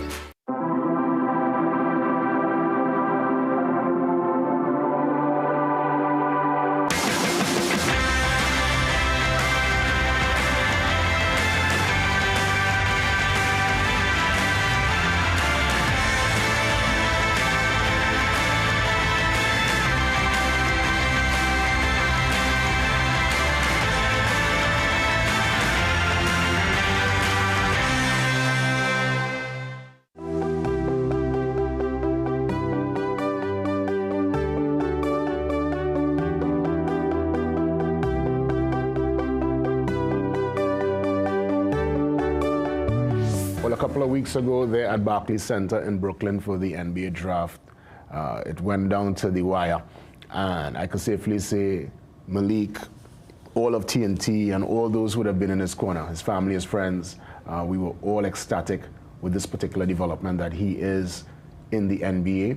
Now, we've had people like McGlaw and folks who he would have been in Toronto, and we have had Caribbean folks in the NBA before, but this is our time. This is a particular, this is modern times. And this is really, to me, not only a victory for you, Malik, but an inspiration to your generation. The fact that you could do it, I know others who love the game could have probably work twice and 5 times as hard, because you've been able to set a benchmark, bro, and we're so happy, we're so proud, and we just genuinely want to wish you all the best.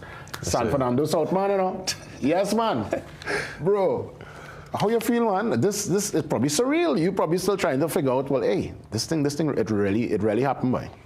Yeah, I think I still understand how big this moment is for me. I'm still going through the emotions and living in the moment. Life's turned around a lot so far, and just taking everything step by step. Well, your journey started right before COVID, because you left as a teenager, like literally left Trinidad and Tobago, went out to Spain.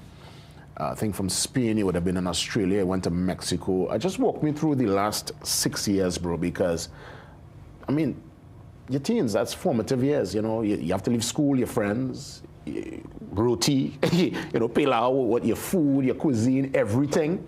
How was that for you, bro, those 6 years? And you literally would have been home only 4 times in those 6 years. Yeah. I mean, how to put it into words. It was like a very, very weird thing going all the way across the world. And before that, haven't ever left Trinidad. But I was very excited. I think in the airport, my mom was very emotional, but me, I was kind of like laughing, like I leave, and that's the only thing that I was thinking about at the moment. Going to Spain was a very big thing also. Just walking in the streets and hearing people talk Spanish, the roads different, seeing Spanish all over the place. And, at first I knew like a couple words and stuff, but I didn't really know how to speak. But just being around my teammates and my coaches helped me out a lot.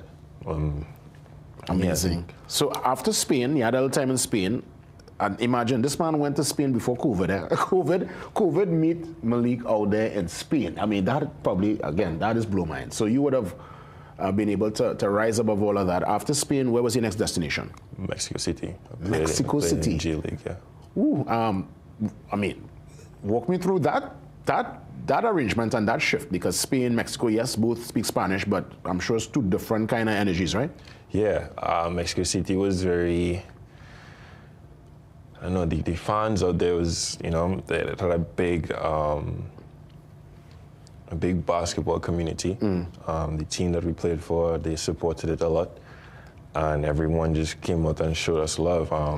We lived in a very popular area also, so just walking in the street, everybody knew you. Okay. And then, everything was close. You didn't have to go far to get anything. And then you went to the next side of the world now, because Australia, bro, how long you spent out there? I mean, we're talking here, Australia, bro. I've never seen that side of the world. I mean, we're talking here, down under. Walk me through that experience. Yeah, I mean, in my experience, Australia is not really where everybody think it is. Everybody say Australia, you're thinking spiders and all these giant insects.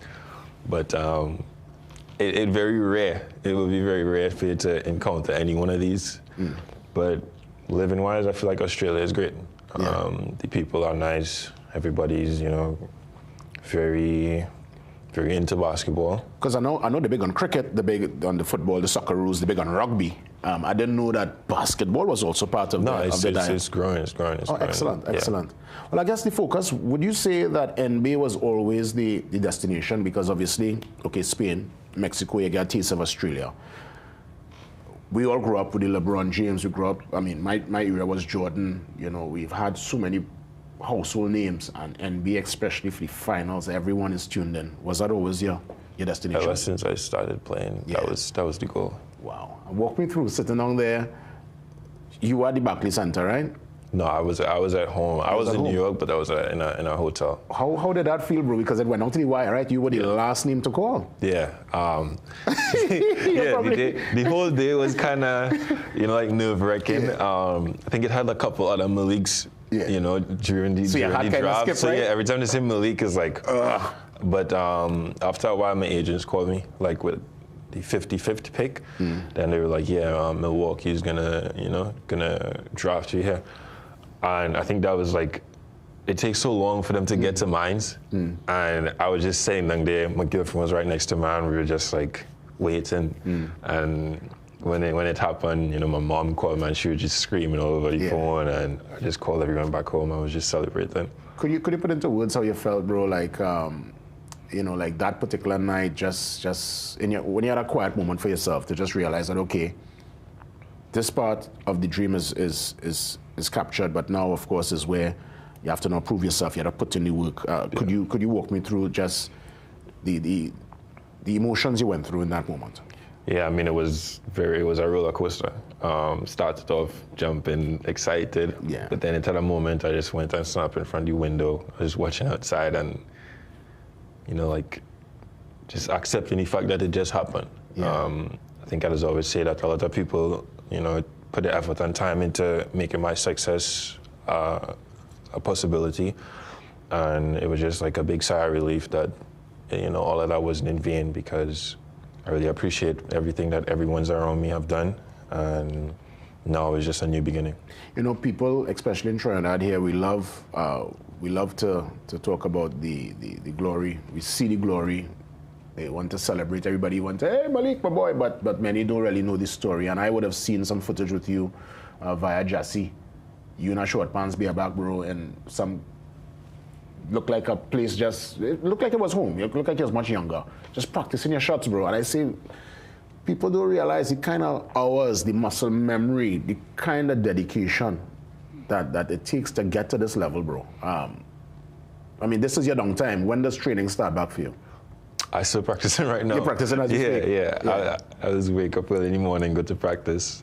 This was very early, so I had to push it back and I go in after. But it doesn't really stop. I haven't really had an off season where I had time to rest. The most it would be like maybe 1 or 2 weeks, but it's right back to it.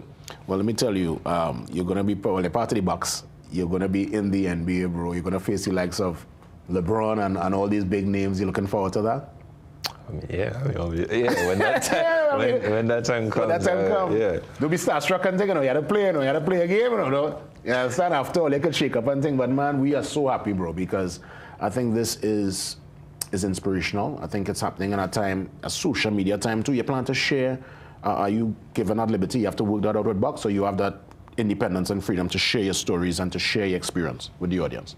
No, I think I can. Excellent. I think you should, because you're going to be the first of what I hope should be and could be other Trinbagonians coming into the NBA, bro. I just can't wait to see this story. Thank you. Yes, man. So when are you leaving? I'm not sure yet. Just taking everything step by step, day by day. Yeah, but when you leave there, you're out there for a minute. But then it won't be too far, The US, Trinidad, right there, just a 5-hour, 3-hour flight according to where you're coming from. I wanted to ask you, what you miss the most about home? What were you ever homesick at all? At first, no. I came back after 3 years, and when I left, I came back and my little cousins, I don't think they weren't born before I left, and I met them and they were already talking. So that is the moment where I realized, actually been away for that long. But before that, I was just excited and happy to be in a new place. Yeah, well, I mean, now you're going to be in a whole new place again, Milwaukee. Bro, have you had a chance to actually go to the area as yet? Yeah, I went there right after the draft. Right after the draft? They were participating in the summer league, so there was a training camp before. Met a couple of the actual NBA players, but the environment crazy. Milwaukee, that's more like countryside. I'm trying to figure out where Milwaukee is. Wisconsin. Wisconsin. Wow. Well, hey, you know what? We just want to say, go forward, make us proud, bro. I mean, everybody's going to be, all of a sudden now you're going to see real Milwaukee Bucks fans in Trinidad. I don't mind. At the end of the day, we have a local boy on the team, a local man on the team. So by all means, you know, people are going to be talking bucks and stuff. So I'll give you a chance to probably put your socials out there so everybody can monitor your progress. Go right ahead. I say it is Louis_Malik on Instagram, and that's the only one that I have. Yeah, man, and that's all I need right now, man. You don't worry yourself, bro. Champ. Thanks, man. Congrats. Yes, sir. Yes, man.